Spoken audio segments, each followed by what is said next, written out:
여러분들이 인도에 가면 인도 사람들은 모든 사람들에게 당신의 종교가 뭡니까? 하고 물어봅니다. 그러면 대부분의 한국 사람들은 우리는 종교가 없습니다. 이렇게 이야기합니다. 그러면 그 사람들은 속으로 주로 보면 인도가 힌두교 유네스를 믿다 보니까 저 사람은 개가, 돼지가, 미물곤충, 짐승이가 이렇게 생각을 한다는 겁니다. 근데 그 사람들이 우리나라 사람들에게 종교를 묻는 가장 큰 이유가 무엇을 대접할까? 힌두교인들은 소고기를 먹지 않습니다. 그러면 소고기를 대접하지 못하죠. 또 거기는 또 파키스탄 지역과 같이 연계되어 있다 보니까 이슬람 세력들이 또 많습니다. 이슬람 사람들은 돼지고기를 먹지를 않습니다. 그러면 그 종교를 물어보고 그 사람의 식성, 그 사람의 음식을 무엇을 대접할까라는 것을 알기 위해서 물어보는 것입니다. 실제적으로 인도에는 무수한 신들이 1800만 개의 신들이 있다고 합니다. 그런데 우리나라도 다 종교사인데 다 문화사인데 그런데 실제로 보면 우리나라는 종교 때문에 죽이고 살리고 막 전쟁을 하고 찢고 뽑고 하지를 않습니다. 물론 이단 사이비와의 싸움은 하고 있습니다. 그런 영적인 싸움은 하고 있지만 실제적으로 그렇다고 해서 이슬람 사람들처럼 총질을 하고 불을 지르고 사람을 막 테러를 해서 죽이고 폭탄을 터뜨리고 이러지는 않습니다. 힌두교인들도 많습니다. 마찬가지로 기독교인 저 집에 소고기를 먹는다. 그래가 그 사람들을 어마어마하게 테러를 행했습니다. 그런데 나중에 보니까 그 집에 고기가 있는데 소고기가 아니었습니다. 소고기를 인도 사람은 먹지를 않습니다. 그런데 오해를 해서 어마어마한 많은 핍박이 일어났습니다. 믿음이란 보이지 아니하는 것을 우리 삶 속에 나타내게 하는 것입니다. 이는 우리가 믿음으로 행하고 보는 것으로 하지 아니한다라고 고린도후서 5장 7절의 말씀을 하시고 있습니다. 믿음이란 보이지 아니하는 것을 우리 삶 속에 나타나는 것입니다. 그래서 믿음은 바라는 것들의 증거요 보이지 않는 것의 실상이라고 히브리 기자는 말씀을 하시고 있습니다. 믿음이란 잠깐 있다 없어질 눈에 보이는 것을 쫓아가는 것이 아니라 눈에 보이지 아니하는 영원한 가치, 하나님께서 약속하신 그 영원한 약속을 쫓아가는 것이 믿음입니다. 영이 아니더라도 눈에 보이는 것보다 눈에 보이지 않는 것이 우리 삶 속에 더 많은 영향력을 미치고 있습니다. 공기가 지금 우리가 호흡을 하지 있지 않습니까? 날씨가 춥습니다. 실제로 우리가 가만히 보면 공기가 나쁘면 폐암이 걸립니다. 폐결핵이 걸립니다. 여러 가지 질병이 엄청나게 발생하죠. 눈에 보이지 않는 공기가 눈에 보이는 물질보다 훨씬 더 중요한 것을 우리가 느낄 수가 있고 부모님의 사랑, 부부간의 사랑, 가족 간의 사랑을 느낄 때에 서로가 행복감을 느낄 수 있는 것과 마찬가지다라는 것입니다. 사람에게는 마음이라는 것이 있습니다. 그런데 이 마음이라는 것은 우리 몸에서 어디에서도 찾을 수가 없습니다. 옛날 사람들은 심장 속에 마음이 있다. 요즘은 머릿속에 마음이 있다. 그런데 실제로 머릿속을 아무리 분석을 해도 분해를 해도 사람의 마음을 찾을 수가 없습니다. 그러나 실제적으로 우리가 살아갈 때 사람의 마음이 참 중요합니다. 마음이라는 것은 좁히면 바늘 하나 꽂을 자리가 없고 넓히면 온 우주도 품을 수 있을 정도로 남습니다. 얼굴에는 미소가, 가슴에는 사랑이, 마음에는 여유를 가지는 사랑하는 우리 감천교회 교우들이 되시기를 주의 이름으로 축원합니다. 우리의 몸이 아픈 것도 80%는 마음에서 오는 병이라고 합니다.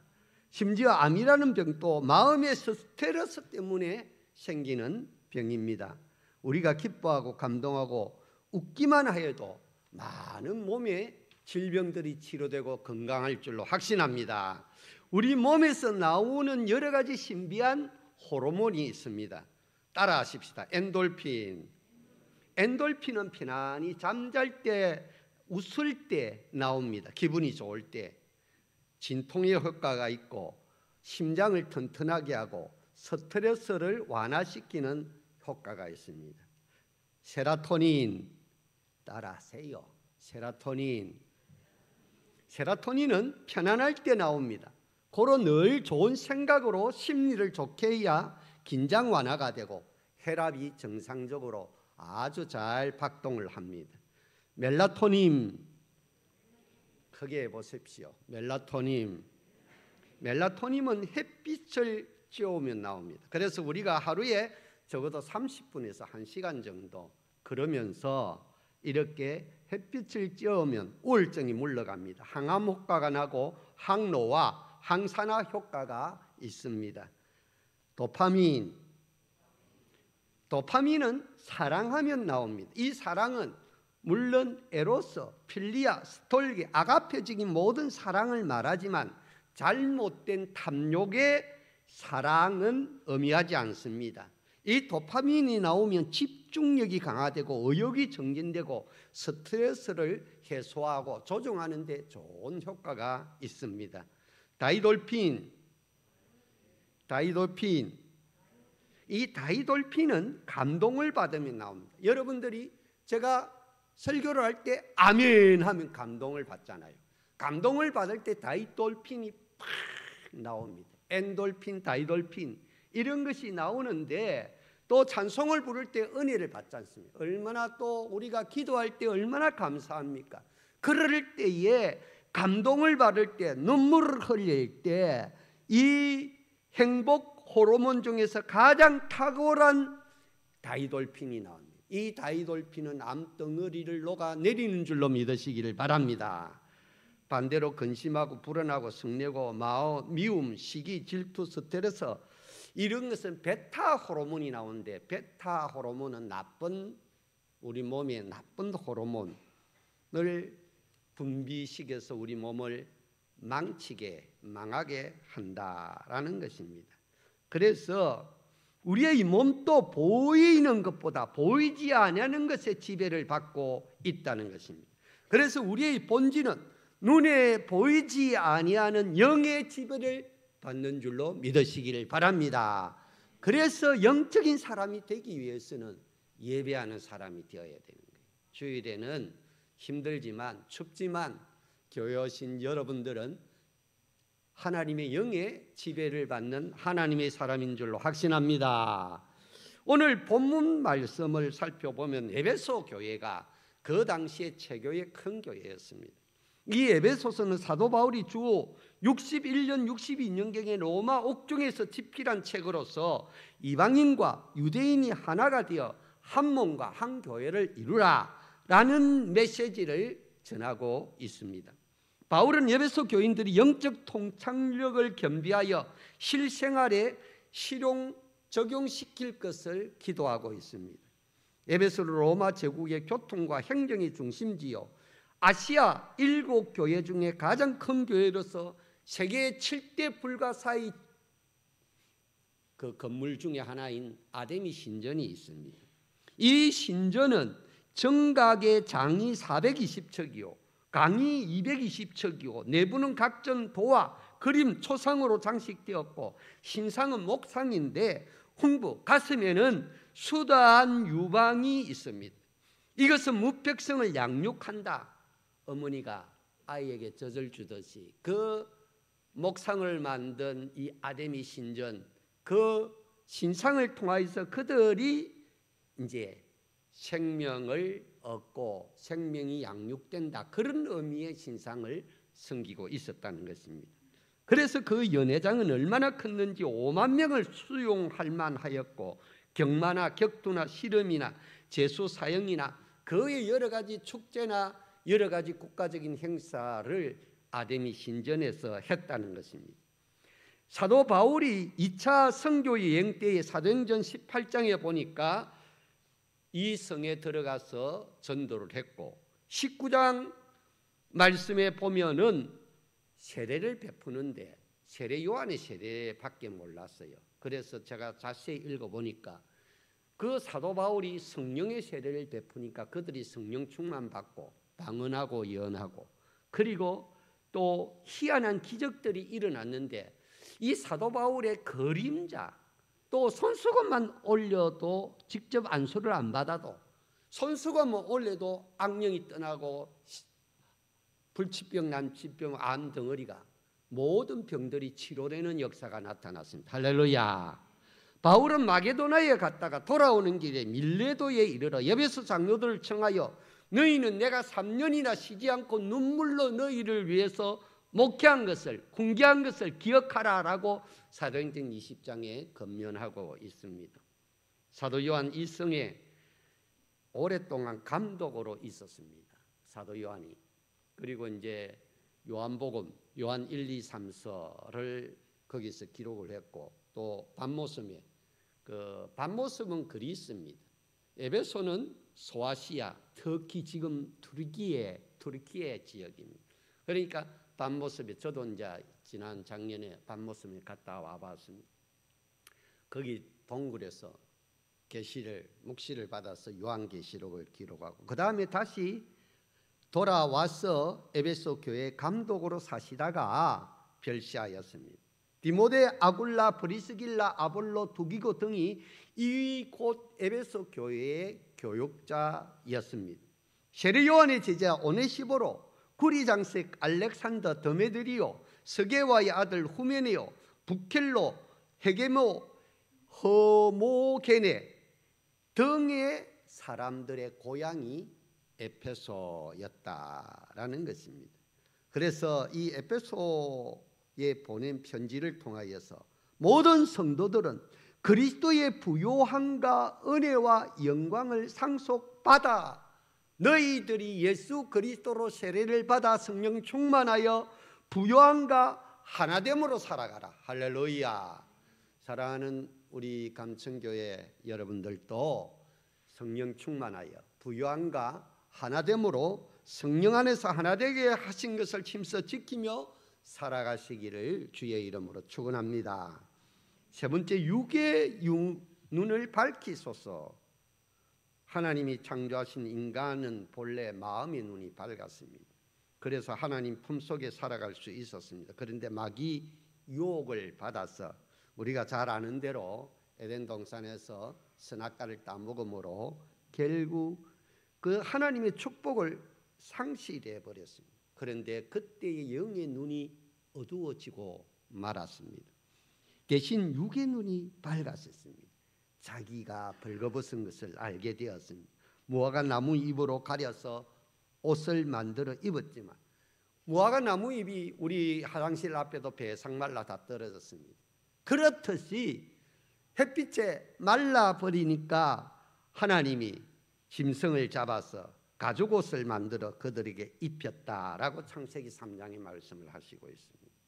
이 피를 흘려야 그들의 죄가 가리워진다는 것을 원복음적으로 밝힌 내용의 말씀입니다.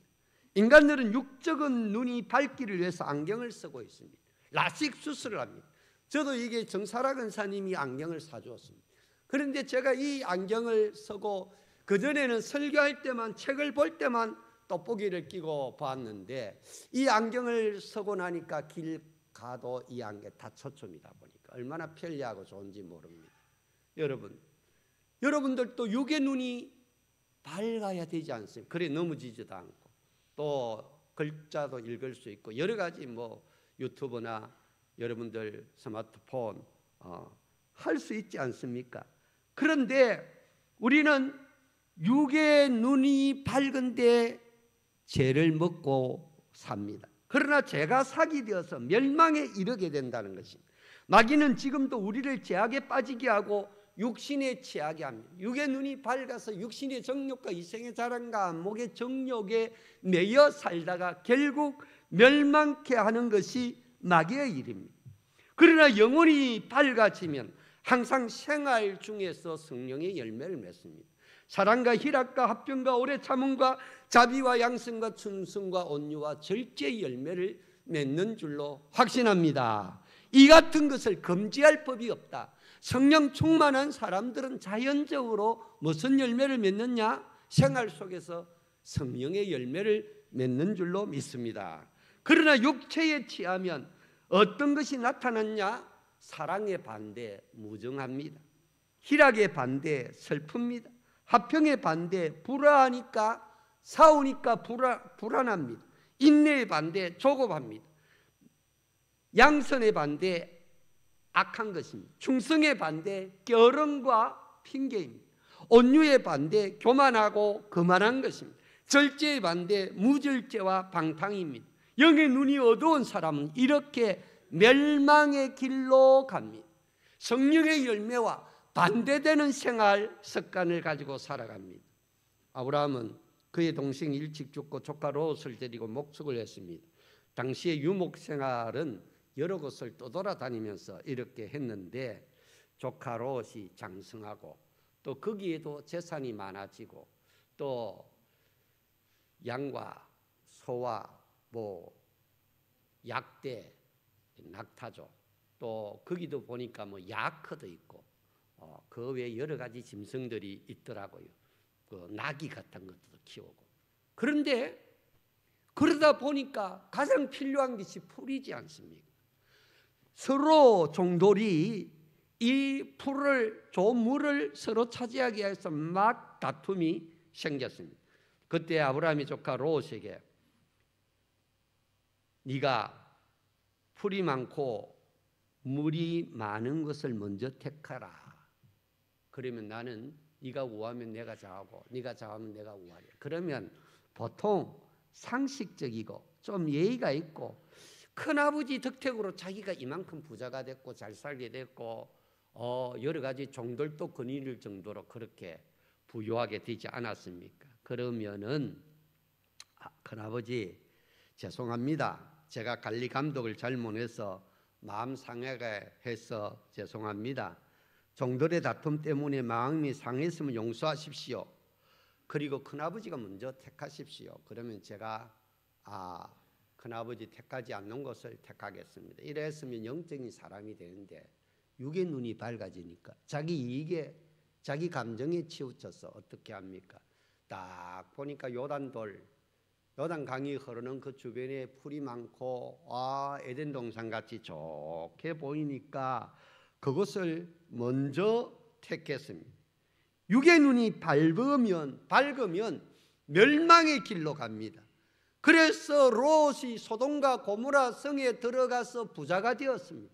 장사를 해서 큰 부자가 되고 목축을 해서 큰 부자가 되었지만 그 제약이 간영한 도시 소돔과 고모라 성은 결국 불과 유황불에 멸망하고 말았습니다. 멸망할 때 욥의 롯의 모든 재산은 다 잃어버리고 그의 부인은 소금기둥이 되고 두 딸과 소알성에 들어가서 살다가 결국은 모압과 암몬의 조상이 되는 참 불쌍한 인생이 되는 모습을 볼 수가 있는 것입니다.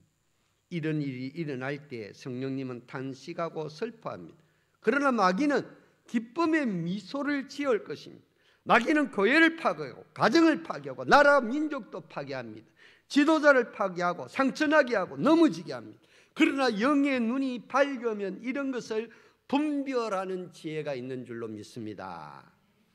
모압 왕 발락이 선지자 발람에게 많은 재물을 주고 이스라엘 백성들을 저주해 달라고 유혹했습니다. 발람은 나귀를 타고 저주하려고 모압 땅으로 갔습니다. 가는데 이 나귀가 자꾸 안 가려고 버티는 거예요. 담벼락에 이 발람 선지자의 발을 막 비비는 거예요. 그러니까 발에 상처가 나요. 그러니까 이 발람 선지자 성질이 나서 자기가 지팡이 가지고 막 나귀를 두드리 패는 거예요. 그러니까 나귀가 입을 열어서 말을 합니다. 내가 왜 3번이나 나를 때리는가? 그러니까 발람이 내가 가자는 대로 가면 될 낀데 와 말을 안 듣노? 오늘 내가 칼이 있었으면 너 나귀 목을 팍 베어서 죽이고 싶은 마음이 든다라고 했습니다. 그러니까 나귀가 전에 이런 일이 있었습니까? 없었다. 오늘은 왜 이러느냐? 그때에 자기들 길 앞에 천사가 칼을 빼어서 오면 죽이려고 딱 서 있는 모습이 보였습니다. 나귀는 영안이 밝았는데 발람 선지자는 육의 눈이 밝았지 영안이 어두웠습니다. 그래서 나귀는 주인의 말을 듣지 않고 주인의 생명을 보호하기 위해서 계속 그렇게 어떤 의미에서는 저항을 했던 것이었습니다. 발람은 천사 앞에 무릎을 꿇고 죄인임을 고백합니다. 그리고 저주의 부탁을 받았지만 모압과 암몬의 부탁을 거절하고 이스라엘 백성들을 축복하는 내용이 민수기에서 쭉 나오고 있고 베드로후서 2장에도 그 내용이 나오고 있습니다. 우리는 어떠합니까? 사도 바울은 사울이란 청년의 이름을 가졌습니다. 사울이란 이름은 크다. 그런데 교회에 핍박하는 데 앞장섰습니다. 자기가 공부한 율법 지식의 지배를 받았고 상식의 지배를 받았습니다. 자기가 주장이 너무너무 분명한 사람입니다. 사실상 그것은 교만입니다. 그는 서대반 집사를 돌로 쳐 죽이고 교회를 박해하는 일에 앞장섰습니다. 여기에 눈이 열리지 않으니까 교회에 나와도 예배를 드려도 봉사를 해도 사울 같은 청년처럼 인간적인 열심으로 섬깁니다. 자기 주관과 경험과 세상 지식과 세속적인 가치관의 지배를 받습니다. 그러나 그가 부활하신 주님의 부르심을 받았습니다. 3일 동안 시각장애인이 되고 금식합니다. 영의 눈이 열렸습니다. 아나니아 집사를 통해서 안수 기도를 받고 눈에 비들이 벗겨지면서 성령 충만하게 됩니다. 그래서 그는 아라비아에 가서 다시 3년 동안 성경을 다시 공부를 합니다. 그래서 예수님을 그리스도라고 증거하는 증인의 삶을 목숨 걸고 살아가는 모습을 보여주고 있습니다. 영의 눈이 열리지 않으면 하나님의 뜻을 알 수가 없습니다. 항상 내 생각, 내 뜻, 내 이익, 내 경험, 내 감정대로 살아갑니다. 하나님의 은혜를 체험할 수가 없고 하나님의 뜻을 분별하는 통찰력이 없어집니다.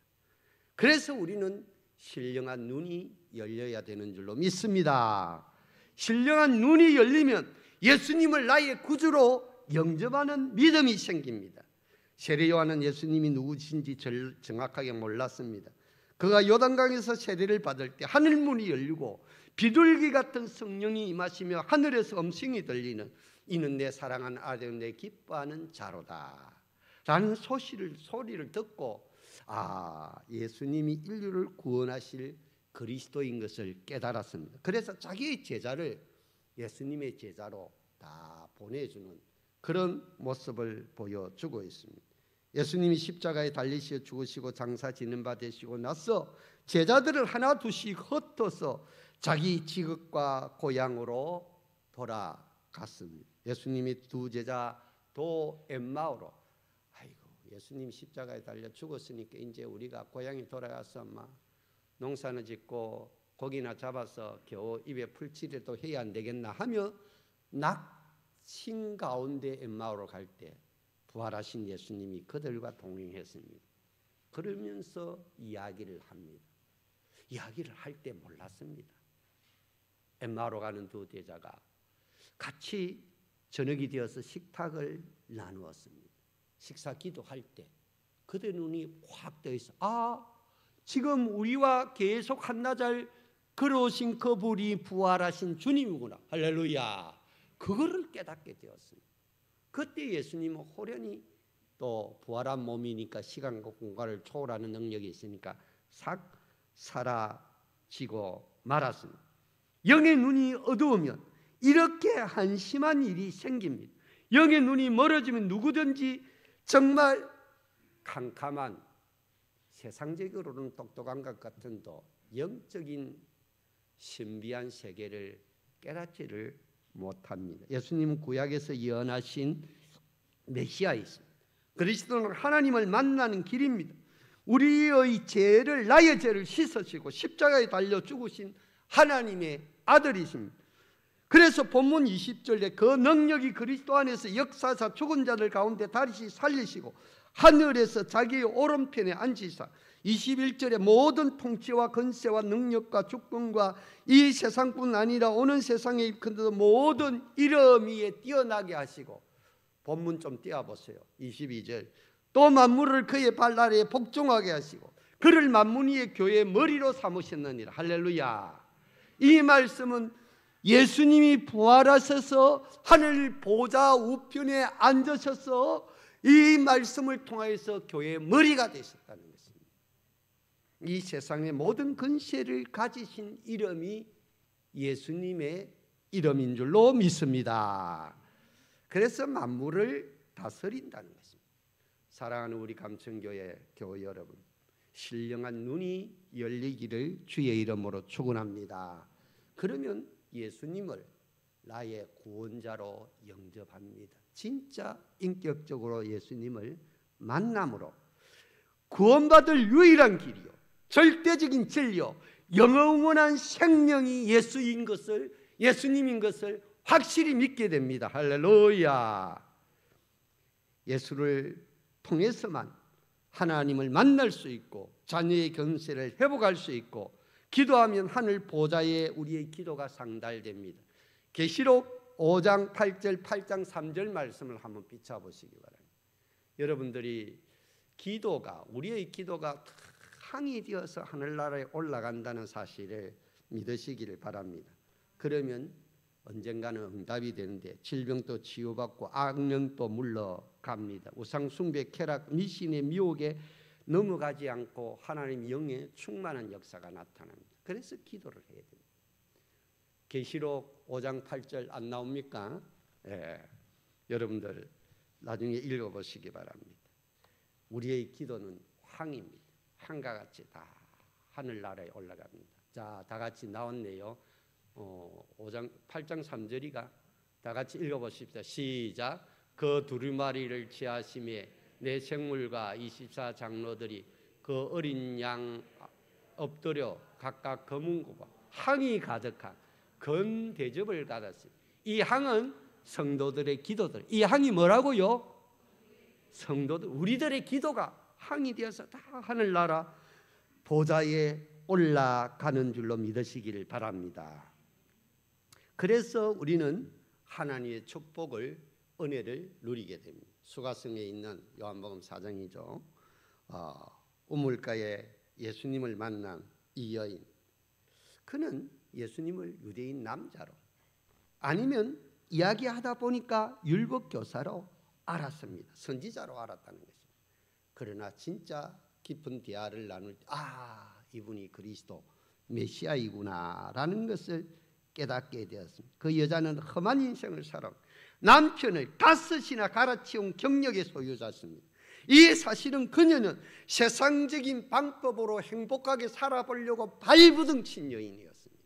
그럼에도 그에게 만족이 없고 행복이 없고 동네 사람들은 그를 손가락질하고 그를 버리고 냉대하고 고독한 인생을 살아가다가 생명의 주인 되신 예수님을 만났습니다. 할렐루야. 그래서 그의 인생은 영의 눈이 열렸습니다. 신비한 비밀을 깨닫게 되고 예수님이 메시아인 것을 증거하는 놀라운 역사가 나타나는, 영의 눈이 열리면 나의 존재를 알게 됩니다. 나의 존재, 나의 자아 정체성을 분명히 깨닫게 되는 것입니다. 이사야 선지자는 왕족 출신입니다.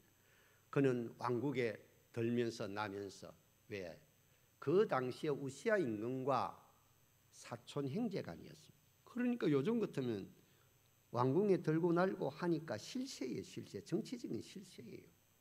그런데 우시아 임금이 처음에는 정치를 잘했습니다. 52년 동안 정치를 하는데 왕자리에 있으면서 굉장히 전쟁도 승리하고 나라가 부국강병하니까 교만해졌습니다. 그래서 제사장이 행하는 그 예물을 자기가 대신 예배를 대신 주관하고 월권 행위를 하다가 문둥병이 걸렸습니다. 한센시병이 걸렸습니다. 그래서 별궁에서 쓸쓸하게 불쌍하게 죽습니다. 이사야 선지자는 그때 바로 하나님께서는 겸손한 자에게 은혜를 베푸시고 교만한 자를 버리신다는 것을 깨닫게 되었습니다. 52년간 하나님이 도와주셔서 그 나라가 흥왕했지만 하나님의 손이 떼어지니까 그 나라가 멸망의 길로 가는 것을 깨달았습니다. 그래서 이사야 선지자는 성전에 들어가 기도합니다. 나의 영의 눈을 밝혀주소서.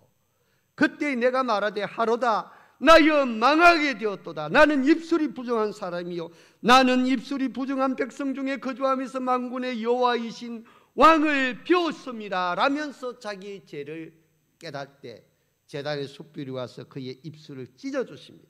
그래서 그는 새로운 사명자가 되어서 위대한 대선지자 그 66장의 성경을 남기게 되는 것입니다. 사랑하는 감천교회 교우 여러분, 하나님께서 여러분들을 감천교회로 불러주셨습니다. 이 시간 우리의 눈이 열려서 예수님을 인격적으로 영접하고 지혜와 총명과 계시의 영으로 말미암아 다니엘처럼 요셉처럼 정말 하나님의 많은 사람들처럼 믿음으로 살아가 승리하시기를 주님의 이름으로 축원합니다. 사랑과 은혜가 충만하신 하나님 아버지, 우리에게도 영안이 열리게 하여 주시옵소서.